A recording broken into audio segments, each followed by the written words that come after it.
High, আজ class 12-এর third semester নিউট্রিশনের কিছু গুরুত্বপূর্ণ তোমাদের সামনে এমসিকিউ নিয়ে এসেছি। তো চলো শুরু করা যাক। তো আমার ফার্স্ট কোশ্চেন, উৎসেচক নামকরণটি করেছিলেন? অ্যান্সার হবে উইলহেম কোম। জৈব অনুঘটক বলা হয়, তো অ্যান্সার হবে উৎসেচককে। থার্ড, নিচের কোনটি জৈব রাসায়নিক বিক্রিয়ার হারকে নিয়ন্ত্রণ করে? অ্যান্সার হবে এনজাইম।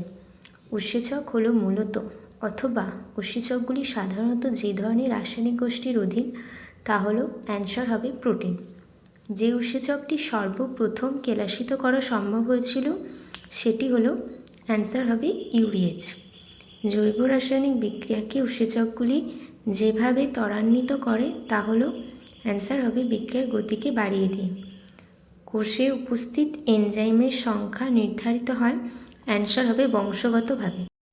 8 নম্বর কোশ্চেন, সজীব কোষে সংশ্লেষিত যে প্রোটিনধর্মী জৈব অনুঘটক কোষের নিয়ন্ত্রণাধীনে না থেকে বিভিন্ন জৈব রাসায়নিক বিক্রিয়ার হারকে নিয়ন্ত্রণ করে এবং নিজে বিক্রিয়া শেষে অপরিবর্তিত থাকে, তাকে বলে উৎসেচক।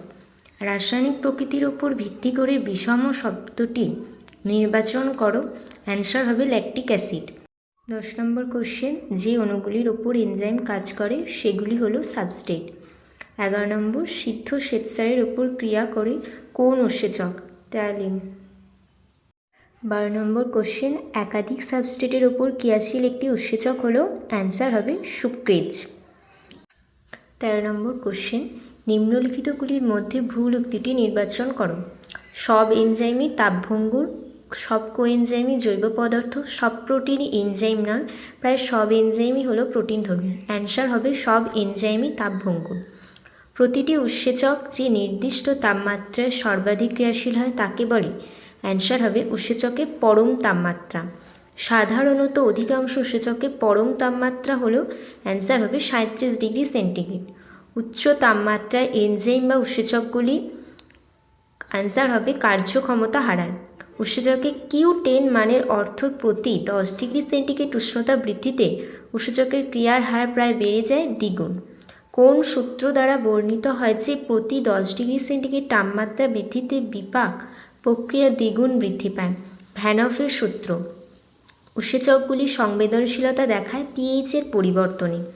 টায়ালিন উৎসেচকে পিএইচের মান হলো 6.5 থেকে 7.5, এগুলো একটু মনে রাখবে।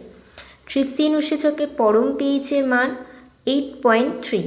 সাবস্ট্রেটের ঘনত্ব বেশি হলে একটি নির্দিষ্ট সীমা পর্যন্ত উৎসেচকের ক্রিয়া বৃদ্ধি পায়, এই সীমাকে বলা হয়, অ্যান্সার হবে স্যাচুরেশন পয়েন্ট। 23 নম্বর কোশ্চেন, উৎসেচকের বিক্রিয়ায় ফিডব্যাক ইনহিবিশন হওয়ার কারণ হলো, অ্যান্সার হবে বিক্রিয়াজাত পদার্থের ঘনত্ব। 24 নম্বর কোশ্চেন, ফ্যাট বিশ্লেষণে সাহায্যকারী উৎসেচক হলো, অ্যান্সার হবে লাইপেজ। নিচের কোনটিতে উৎসেচক দ্রবীভূত হয়? অ্যান্সার হবে গ্লিসারল, জল, গাঢ় অ্যালকোহল, সবকটি। 26 নম্বর কোশ্চেন, নিচের কোনটি কম্পিটিটিভ ইনহিবিটর? অ্যান্সার হবে রিটোনাভির। একটি নন কম্পিটিটিভ ইনহিবিটর হলো, অ্যান্সার হবে সায়ানাইড। 28 নম্বর কোশ্চেন, নিচের কোনটি একটি অপরিবর্তনশীল এনজাইম ইনহিবিটর? অ্যান্সার হবে পেনিসিলিন। উৎসেচকের অনুঘটন ক্রিয়ার হার বৃদ্ধিকারী জৈব যৌগটিকে বলা হয়, অ্যান্সার হবে ইনডিউসার। অনুকূল অবস্থায় 25 ডিগ্রি সেন্টিগ্রেড তাপমাত্রায় 1 মিউমোল সাবস্ট্রেটকে প্রতি মিনিটে বিক্রিয়াজাত পদার্থে রূপান্তরিত করার জন্য যে পরিমাণ এনজাইমের প্রয়োজন হয় তাকে বলে, অ্যান্সার হবে এনজাইমের একক সক্রিয়তা।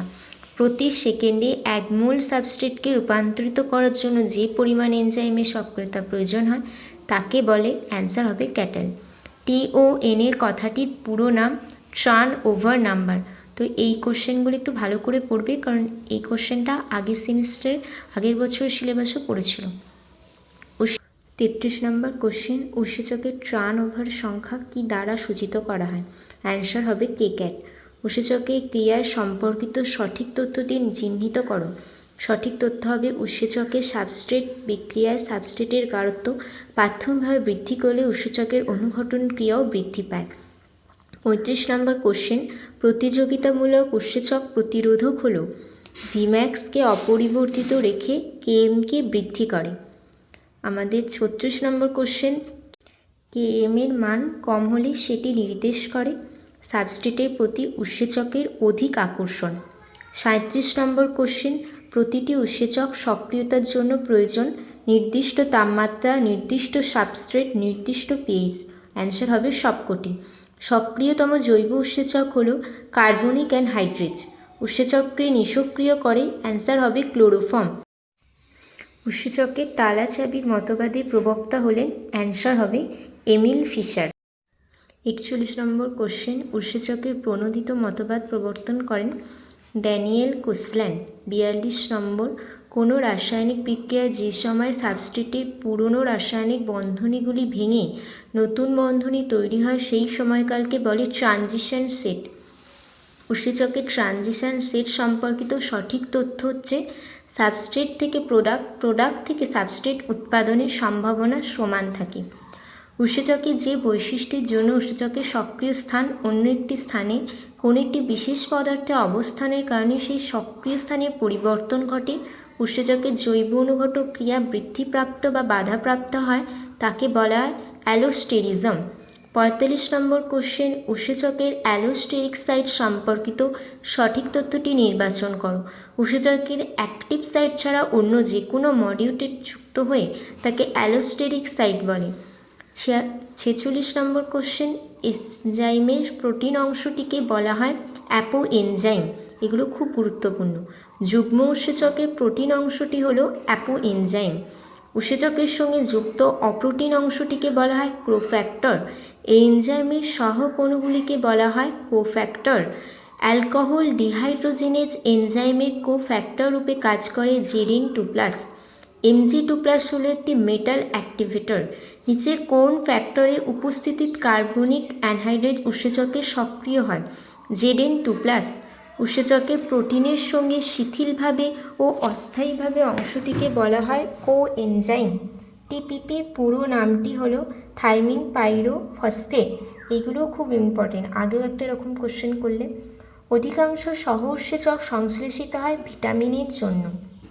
তো আজকে এই 55টা কোশ্চেনই তোমাদের সাথে শেয়ার করলাম।